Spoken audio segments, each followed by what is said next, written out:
In the summer of 2025, aboard the Japanese test ship JS Asuka, a weapon fired across open water and struck a target vessel in the Pacific. Multiple rounds hit. Evaluation cameras confirmed the damage. The weapon used no gunpowder, no explosive warhead, and no missile. Just electricity, magnetism, and a metal projectile accelerated to more than 2,300 meters per second. Japan had just demonstrated the kind of shipboard railgun test the United States Navy spent years trying to turn into an operational weapon. The same weapon that, 3 years earlier, the Pentagon had effectively shelved on a budget line in fiscal year 2022. So how did the weapon America abandoned end up firing from a Japanese warship? The electromagnetic railgun was never a small idea. It was supposed to be the future of naval firepower. Build a cannon powered by electromagnetic force. Use massive electrical current flowing through two parallel rails to create magnetic fields that accelerate a projectile to hypersonic velocity. In the US Navy research, test firings pushed projectiles to roughly 2 to 2.5 kilometers per second. That translates to somewhere between 4,500 to 5,600 miles per hour. At those speeds, the explosive warhead becomes less important. The projectile's kinetic energy does much of the damage on its own. But that does not mean the engineering gets simpler. Accuracy, stability in flight, and fire control become the hard part, and they stay hard all the way to the target. And that changes what a warship can carry into a fight. Think about what that means practically. A conventional anti-ship missile weighs hundreds or even thousands of pounds. It carries an engine, guidance electronics, control surfaces, a fuel supply, and a warhead. Every one of those components adds cost, complexity, and storage risk. A railgun projectile strips all of that away. The kinetic energy at impact does the work. And because the projectile contains no explosive material, storing thousands of rounds in a ship's magazine becomes far less dangerous than storing missiles loaded with volatile propellant and high explosive warheads in vertical launch cells. For the Pentagon, the promise was enormous. A warship could fire faster, farther, and cheaper than any conventional naval gun. Every round stored in the magazine would be safer than an explosive shell. And in theory, a ship could carry far more projectiles than it could ever carry missiles. But the gap between promise and reality turned out to be 15 years wide. The Navy chased that vision starting around 2005. Then, in the fiscal year 2022 budget request, the Navy's dedicated railgun research line effectively went to zero. By fiscal year 2022, the Navy's budget proposed no further research and development funding for the electromagnetic railgun or its gun-launched guided projectile. The program was effectively shelved. Congressional reporting on Navy laser, railgun, and guided projectile programs documented the shift, and laser programs continued. And here is where this story stops being about one country and becomes about two. For anyone watching from the outside, this looked like the end of the railgun, another Pentagon moonshot that produced dramatic test footage, burned through the budget, and never made it onto a real warship.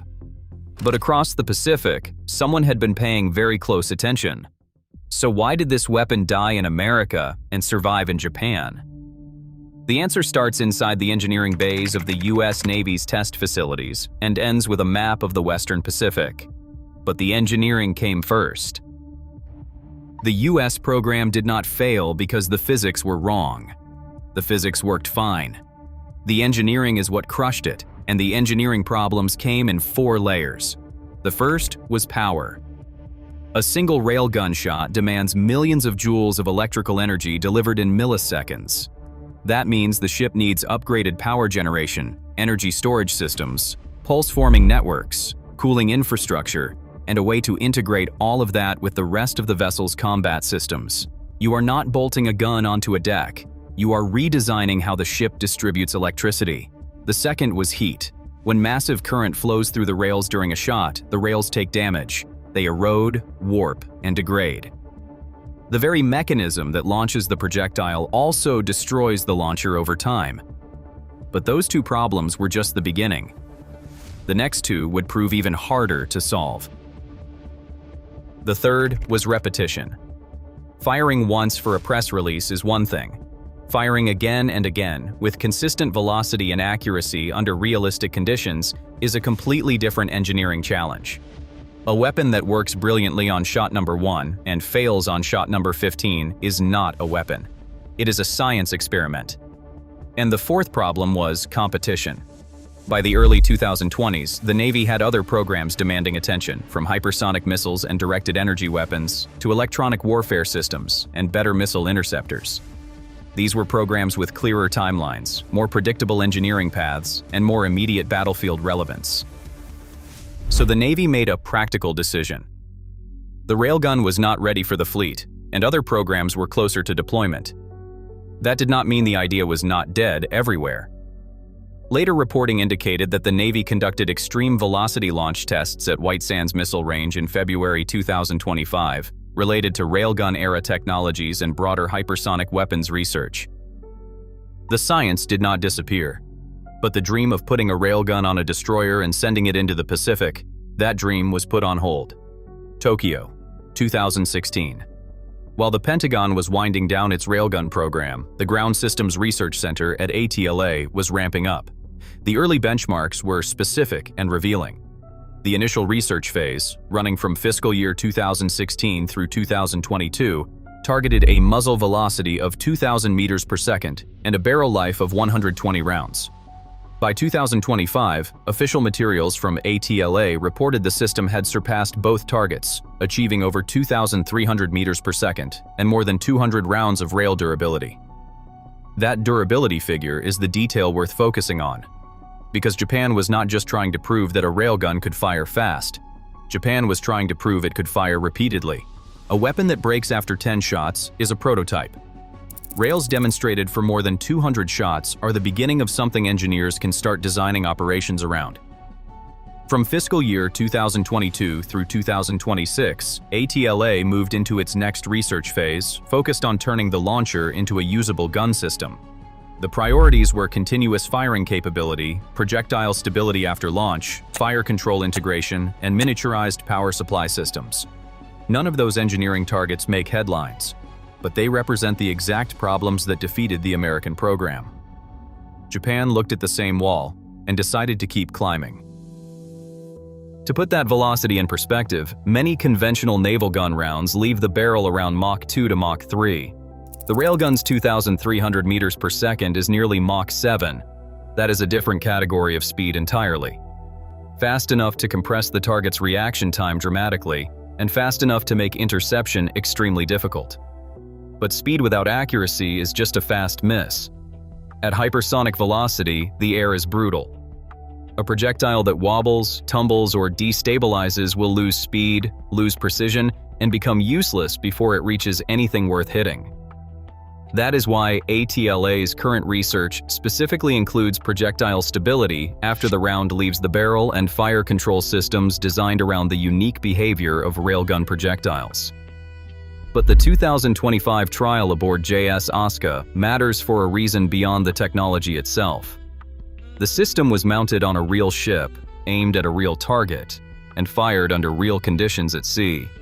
It did not prove Japan has an operational railgun ready for combat, but it proved Japan has moved past the laboratory stage and into the much harder question of whether this weapon can function as part of an integrated naval defense system. So why is Japan willing to keep pushing where America pulled back? The answer comes down to a map of the Pacific and a spreadsheet of interceptor costs. Japan does not have the same defense problem as the United States. America is a global power.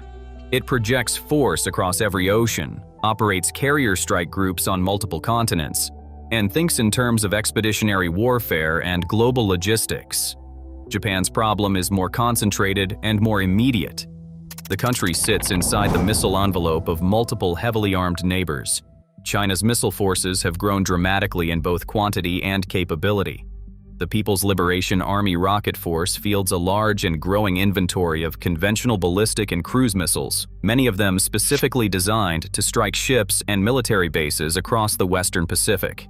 North Korea's ballistic missile programs create unpredictable threats along the western flank, with test launches regularly overflying Japanese territory.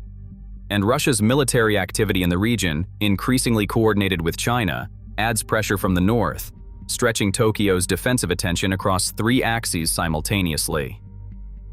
Japan's own 2022 security documents explicitly warned that regional missile forces had improved in both capability and sheer numbers, including advances in hypersonic weapons technology.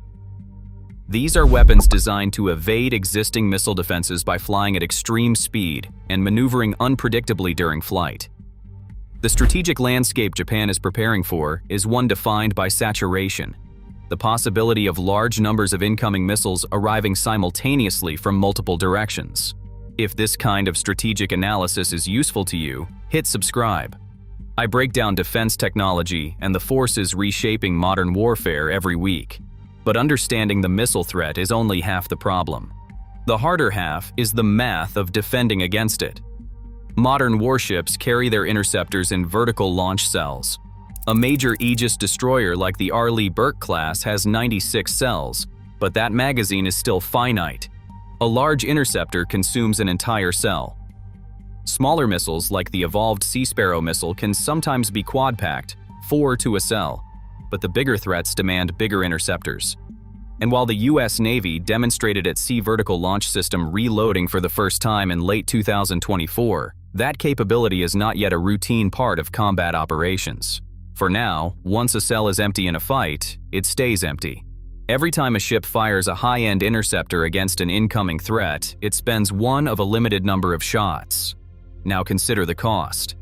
An evolved Sea Sparrow Missile Block II runs roughly $1.5 million per round.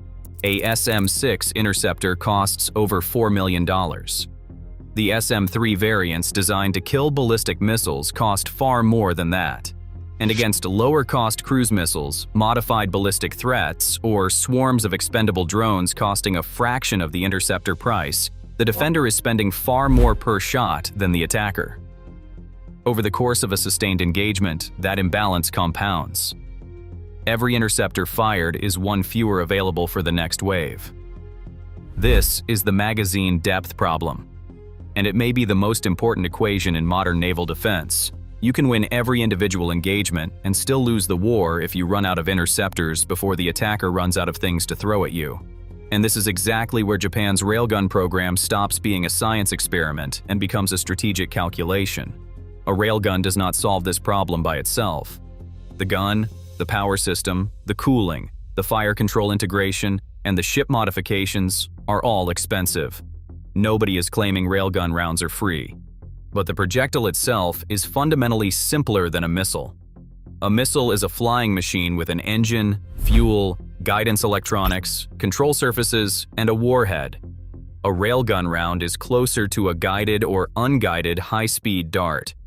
If that dart can be made accurate enough and stable enough, it offers something no missile interceptor can offer. It offers a potentially much cheaper cost per shot and a much deeper magazine. That is the strategic logic Japan is pursuing. This is not a replacement for missile defense. It is adding a layer underneath it, a layer that sits between close-in weapons systems like the phalanx gun and expensive missile interceptors like the Standard Missile. A layer that forces the attacker to deal with one more problem, one more source of defensive fire, one more reason why a missile salvo might not achieve its objective. Think of it this way. The future of missile defense may not be a single perfect shield. It may be a stack of imperfect shields, each one making the attacker's job harder, more expensive, and less certain. Lasers occupy one layer, engaging drones and small boats with deep magazines as long as the ship has power, cooling capacity, and suitable atmospheric conditions. Electronic warfare occupies another layer, jamming guidance systems and confusing seekers before missiles even reach their targets. Cheaper interceptors, drone killers, decoys, and distributed sensors each add depth, and every layer the attacker has to defeat increases the number of weapons needed to overwhelm the defense, which means the planning gets harder and the cost of attack rises sharply. Japan's railgun is an attempt to add one more layer to that stack. But this is also why the comparison between the United States and Japan is so revealing. The two countries looked at the same weapon and reached opposite conclusions. The United States ran into the engineering wall first, looked at the cost and timeline, and decided to invest elsewhere. That was a rational decision for a country with global commitments, a massive defense budget, and multiple alternative weapons programs in development. Japan made a different calculation. For an island nation inside the missile envelope of China, North Korea, and Russia, cheaper defensive shots and deeper magazines are not luxuries. They are strategic breathing room. This does not mean Japan will succeed. The distance between a successful sea trial and a combat-ready weapon system is measured in years, possibly a decade or more. The railgun still has to prove it can fire repeatedly under operational stress, maintain accuracy against maneuvering targets, function while the ship is conducting other combat operations, and survive the wear and damage that sustained use inflicts on the barrel and power systems. Each of those challenges could stall the program for years. Each one could prove as stubborn as the problems that stopped the American effort. But Japan has a reason to keep climbing that wall, a reason rooted not in prestige or technological ambition, but in the hard arithmetic of defending an island nation against an expanding ring of missile threats. And the 2025 test aboard JS Asuka proved that Japan is further up that wall than anyone outside the program expected. The weapon America shelved was never dead because the physics stopped working. It was shelved because the engineering was brutal and the Pentagon had other priorities. Japan just demonstrated that another country, facing its own threat environment and operating under its own risk calculus, is willing to make a bet the Pentagon would not. The railgun is not coming back because someone found a shortcut. It is coming back because the missile age is producing a cost problem that missiles alone cannot solve. In a future Pacific conflict, the decisive advantage may not belong to the side with the biggest missile. It may belong to the side that can keep firing after everyone else has emptied their launchers. And aboard JS Asuka, when that projectile left the rails and crossed open water, Japan was not just testing a launcher. It was testing whether a different answer to the missile defense cost problem might still be possible. Whether the math of modern war can be rewritten, one electromagnetic round at a time. Now you know why the Pentagon walked away, what Japan proved at sea, and why the real battle in the Pacific may come down to who runs out of shots first. If you want to understand the next shift in this arms race, the video on screen goes deeper. Click it now.